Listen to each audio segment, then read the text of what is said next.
آج کل ہمارے ملک عزیز پاکستان میں الیکشن کا سماں ہے، جس میں ملک بھر کی سیاسی اور مذہبی جماعتیں حصہ لے رہی ہیں، اور یہ دین اسلام کی خصوصیت ہے کہ یہ انسان کی ہر پہلو پہ رہنمائی کرتا ہے، چاہے وہ معیشت کا میدان ہو، معاشرت کا میدان ہو، سیاست کا میدان ہو یا عبادات ہوں، ہر لحاظ سے دین اسلام رہنمائی کرتا ہے۔ اور دین اسلام کے آغاز سے ہی میدان سیاست احباب منبر و محراب کے پاس رہی ہے، اقتدار علماء اور اہل اللہ والوں کے پاس رہا ہے، اور جب تک یہ اقتدار کی زمام اللہ والوں کے ہاتھ میں رہی ہے، اہل اللہ کے پاس رہی ہے، اس وقت تک اسلام پوری دنیا پہ حکومت کرنے والا تھا۔ اس وقت تک اسلام نے پوری انسانیت کو لیڈ کیا، رہنمائی کی ہے اسلام نے۔ اور جب یہ میدان سیاست سے علماء پیچھے ہٹے یا ان کو نکال دیا گیا، اس وقت اسلام زوال پذیر ہوا، اور آج تلک اسلام زوال پذیر ہے۔ تو اس حوالے سے آپ احباب کی رہنمائی یہ کرنی ہے کہ یہ ووٹ دینا شرعی لحاظ سے بھی انسان کا حق ہے۔ اور ووٹ کسے کہتے ہیں؟ ووٹ کسے کہتے ہیں؟ ووٹ کہتے ہیں گواہی دینا، شہادت دینا، کسی کی صفائی بیان کرنا، کسی کے حق میں اپنے کلمات ادا کرنا، یا کسی کے پلڑے میں اپنا جھکاؤ کرنا، اسے کہتے ہیں ووٹ۔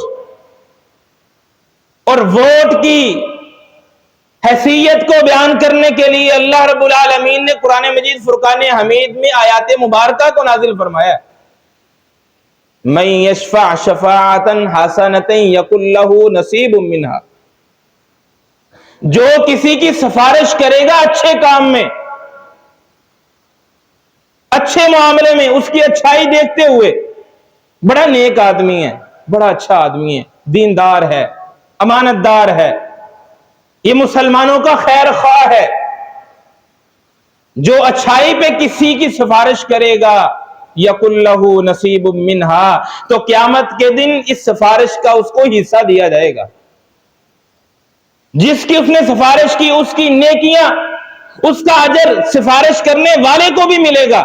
اور جو کسی برے آدمی کے حق میں سفارش کرے گا، کسی کی برائی کی سفارش کرے گا، کسی برے آدمی کے حق میں ووٹ دے گا، یقل لہ کفل منہا ومن یشفع شفاعۃ سیئۃ یقل لہ کفل منہا۔ تو جو کسی کی برائی پہ یا کسی برے آدمی کو ووٹ دے گا، قیامت کے دن اس برے آدمی کا بوجھ اس پہ بھی ڈالا جائے گا جس نے اس کے حق میں سفارش دی۔ وَكَانَ اللَّهُ عَلَى كُلِّ شَيْءٍ مُقِيتًا، اور یہ بات یاد رکھو کہ اللہ ہر چیز پہ قادر ہے۔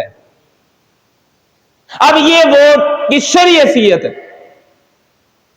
یہ ووٹ ہر آدمی دے، ہر انسان دے، ہر آدمی دے، لیکن سوچ سمجھ کے، خیال رکھتے ہوئے۔ آج تک ہم نے اپنے معاشرے کا بیڑا غرق اپنے ہاتھوں سے کیا ہے۔ آپ کو اس بات کا علم ہے کہ ہمارے ملک عزیز پاکستان پہ کتنا قرض ہے؟ یہ باتیں سوچنے والی ہیں ووٹ دیتے ہوئے، یہ نہیں کہ ہماری گلی کون بنائے گا، ہماری نالیاں کون بنائے گا، یا ہمیں بریانی کی پلیٹ کون کھلائے گا، یا ہمیں 5,000 روپیہ کون دے گا۔ یہ باتیں سوچنے والی نہیں ہیں۔ یہ وہ وقت ہے کہ آپ کے بچوں کا مستقبل آپ کے ہاتھ میں، آپ کے ووٹ میں ہے۔ ووٹ دیتے ہوئے اپنے آپ کو، اپنے پیٹ کو نہ دیکھو، بلکہ اپنے بچوں کے مستقبل کو دیکھو، دین اسلام کو دیکھو کہ کون سے وہ لوگ ہیں جو ختم نبوت پہ ڈاکہ ڈالنے والے ہیں، اور کون سے لوگ ہیں جو ختم نبوت کی حفاظت کرنے والے ہیں۔ ہمارے ملک عزیز پاکستان پہ جو یہ 2023 کے اختتام پہ رپورٹ جاری ہوئی ہے، یہ عام آدمی کے جاننے والی باتیں ہیں۔ ہم اس ملک میں رہنے والے ہیں، ہم ذمہ دار ہیں۔ یہ جو حکمران ادھر سے کرسی سے فارغ ہوا، ادھر فلائٹ لے کے باہر چلا گیا، جیسے یہ پہلے ہی جان چھڑانا چاہتا تھا۔ یہ ہمارے حکمرانوں کی حالت ہے۔ ہمارے ملک عزیز پاکستان پہ 60,000 ارب ڈالر 60,000 ارب ڈالر قرضہ ہے۔ یہ کون دے گا؟ سیاستدان؟ یہ غریب عوام؟ کوئی بھی نہیں دے سکتا۔ معاشی ماہرین جو ہمارے ملک کی معاشیات کو چلانے والے ہیں، وہ اس بات پہ حیران ہیں۔ انہوں نے غراف، ترقی کا غراف یا قرضوں کا غراف دیکھنا بند کر دیا ہے۔ کہاں تک اس کی شرح چلی گئی ہے؟ کون دے گا قرضہ؟ ہر پاکستانی مقروض ہے۔ قرضہ لینے والے کون ہیں؟ میں نے لیا، آپ نے لیا، غریب عوام نے لیا۔ جنہوں نے لیا تھا انہوں نے عوام کے لیے کیا کیا؟ یہ ووٹ دیتے ہوئے سوچنے کی باتیں ہیں۔ میں نہیں کہتا کہ نون لیگ کو دو یا پی ٹی آئی کو دو یا کسی اور کو دو، پی پی بی ہے، جو بھی جتنی جماعتیں کھڑی ہیں، اختیار آپ کے پاس ہے، ووٹ آپ کے ہاتھ میں ہے۔ یہ تو مسلم معاشرہ ہے، ہر انسان مسلمان ہے، کلمہ طیبہ اپنی زبان سے پڑھنے والا ہے، عاشق رسول کہلوانے والا ہے۔ یہ تو دینی جماعتوں کو ووٹ مانگنے نہیں چاہیے۔ مانگے تو وہ جن کے پاس کچھ نہیں ہے، جن کے پاس صرف ووٹ لینے کے لیے مذہبی کارڈ ہے، مذہبی ٹچ ہے۔ جلسوں میں مذہبی ٹچ دیے جاتے ہیں ووٹ لینے کے لیے، ہمدردیاں لینے کے لیے، قربانیاں پیش کی جاتی ہیں غریب عوام کی۔ آج تک کیا ملا جنہوں نے ان حکمرانوں کے لیے قربانیاں دی ہیں، جنہوں نے اپنا آپ ان کے لیے نشاور کیا ہوا ہے، اپنے مال کو، اپنی اولاد کو، اپنے اوقات کو، اپنے وقت کو، کاروبار کو، سب کچھ حکمرانوں پہ قربان کر دیا۔ کیا ملا ان کو؟ 2 وقت کی روٹی میسر نہیں ہے، اپنے ملک میں عزت ان کو نہیں ملتی، ٹکے ٹکے کے لوگ ان پہ حکومت کر رہے ہیں، معاشرے کا بدماش طبقہ ان پہ حکم چلا رہا ہے۔ ان کو مسلط کرنے والے کون ہیں؟ ہم خود ہیں۔ ہم نے ان کو ووٹ دی ہیں، ہم نے ان کو اجازت دی ہے کہ ہمارے اوپر کوڑے برساؤ۔ اور کیسا کوڑا برسا کہ انسان درمیانہ، غریب طبقہ تو وہ بالکل پس چکا ہے، درمیانہ طبقہ، بلکہ اب تو امیر بھی پریشان ہے، امیر بھی لقمہ کھانے کے لیے پریشان ہے۔ یہ کوڑا ہے جو ہم نے ان کو اجازت دی ہے کہ ہمارے اوپر برسایا جا رہا ہے۔ یہ 60,000 ارب ڈالر کا جو قرضہ لیا گیا ہے، غریب آدمی کو کیا ملا؟ وہ کہاں گیا 60,000 ارب ڈالر؟ کون لے گیا؟ زمین کھا گئی یا آسمان نکل گیا؟ کہاں چلا گیا؟ ہم نے خود سوچنا ہے، ووٹ دیتے ہوئے سوچنا ہے کہ ہمارا مستقبل کس میں ہے۔ ہم نے معاشرے کو بہتر کرنے کے لیے کن لوگوں کو اپنے اوپر لے کے آنا ہے، کن کو اقتدار دینا ہے۔ اور جب صحابہ کرام کو اقتدار ملا تھا تو زکوٰۃ دینے والے معاشرے میں زکوٰۃ لیے پھرتے تھے، لینے والا کوئی نہیں ہوتا تھا۔ آج کیا کیفیت ہے؟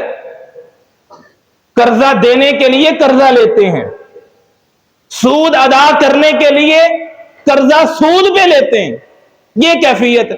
اور کہتے ہیں کہ ہم ترقی کریں گے۔ جب ہم نے خود اعلان جنگ کیا ہے، جب مسلمانوں نے اپنے پروردگار اور اپنے محبوب پیغمبر کے خلاف اعلان جنگ کیا ہے، تو کیسے وہ ترقی کر سکتے؟ تو خدا را سوچئے، ضرور سوچئے، ووٹ دینے سے پہلے ہی یہ ساری باتیں اپنے ذہن میں رکھیے، پھر ووٹ دیں۔ اللہ رب العالمین سے دعا ہے کہ اللہ ہمیں صحیح فیصلہ کرنے کی توفیق عطا فرمائے۔ ربنا تقبل منا انک انت السمیع العلیم وتب علینا انک انت التواب الرحیم۔ ایک ضروری اعلان ہے بس، کہ یہ ہمارا یوٹیوب چینل بھی ہے اور اسی طرح ٹک ٹاک پہ بھی، فیس بک پہ بھی، یہ پورے جو ہے نا وہ سوشل میڈیا پہ ہم ورکنگ کر رہے ہیں صرف اپنا پیغام پہنچانے کے لیے، حق بات لوگوں تک پہنچانے کے لیے۔ میں نے آپ کو بتایا تھا کہ انسان کے پاس جو کچھ ہے، آج وہ دور ہے کہ انسان کے پاس اگر کوڑا کرکٹ بھی ہے، اگر انسان کے پاس بےہودہ چیزیں بھی ہیں، وہ بھی سوشل میڈیا پہ لے کے بیٹھا ہوا ہے، معاشرے کو خراب کر رہا ہے۔ تو کیا ہم نیکی پھیلانے کے لیے، نیکی کو لوگوں تک پہنچانے کے لیے، قرآن و حدیث کو آگے تک پہنچانے کے لیے اپنا کردار ادا نہیں کر سکتے؟ مجھے یقین ہے کہ ہر آدمی کسی نہ کسی چینل کو فالو کر کے بیٹھا ہوا ہے، یا اپنے لیے، یا اپنے بچوں کے لیے، یا سیاست کے لیے، یا کاروبار کے لیے، کسی نہ کسی کو ضرور سنتا ہے، اور اس کا ہمیں کوئی فائدہ نہیں ہے۔ سبسکرائب یا فالو کرنے والے کو کوئی فائدہ اس کو ہی ہے جس کو سبسکرائب کیا گیا یا فالو کیا گیا۔ ایک تو اس کی بات لوگوں تک پہنچ رہی ہے، دوسرا معاشی لحاظ سے بھی اس کو فائدہ ہوتا ہو۔ تو ہم چاہتے ہیں، ہماری نیت یہ ہے کہ ہماری بات اس نیکی کو آگے تک پہنچایا جائے، اس تعلیم کو، اس پیغام کو، اس پلیٹ فارم سے بیان ہونے والی ہر بات کو ہر انسان تک پہنچایا جائے۔ تو تمام احباب اس طرف ضرور توجہ دیں۔